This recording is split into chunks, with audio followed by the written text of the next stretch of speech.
Hébreux. Chapitre 12.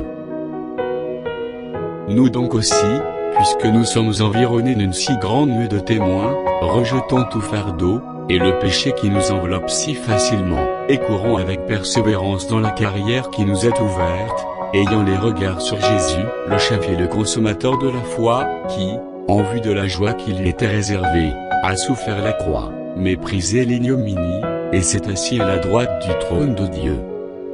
Considérez, en effet, celui qui a supporté contre sa personne une telle opposition de la part des pécheurs, afin que vous ne vous laissiez point, l'âme découragée.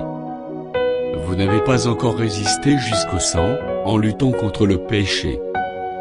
Et vous avez oublié l'exhortation, qui vous est adressée comme à des fils. Mon fils, ne méprise pas le châtiment du Seigneur, et ne perds pas courage lorsqu'il te reprend. Car le Seigneur châtie celui qu'il aime, et il frappe de la verge tous ceux qu'il reconnaît pour ses fils. Supportez le châtiment, c'est comme des fils que Dieu vous traite, car quel est le fils qu'un père ne châtie pas? Mais si vous êtes exempts du châtiment auquel tous ont part, vous êtes donc des enfants illégitimes, et non des fils. D'ailleurs, puisque nos pères selon la chair nous ont châtiés, et que nous les avons respectés, ne devons-nous pas à bien plus forte raison nous soumettre au Père des esprits, pour avoir la vie? Nos pères nous châtiaient pour peu de jours, comme ils le trouvaient bon, mais Dieu nous châtie pour notre bien, afin que nous participions à sa sainteté. Il est vrai que tout châtiment semble d'abord un sujet de tristesse, et non de joie, mais il produit plus tard pour ceux qui ont été ainsi exercés un fruit paisible de justice. Fortifiez donc vos mains languissantes, et vos genoux affaiblis, et suivez avec vos pieds des voies droites, afin que ce qui est boiteux ne dévie pas, mais plutôt se raffermisse. Recherchez la paix avec tous, et la sanctification, sans laquelle personne ne verra le Seigneur. Veillez à ce que nul ne se prive de la grâce de Dieu, à ce qu'aucune racine d'amertume, poussant des rejetons, ne produise du trouble, et que plusieurs n'en soient infectés, à ce qu'il n'y ait ni impudique, ni profane comme Ésaü, qui pour un mets vendit son droit d'aînesse. Vous savez que, plus tard, voulant obtenir la bénédiction, il fut rejeté, quoiqu'il la sollicitât avec larmes, car son repentir ne put avoir aucun effet.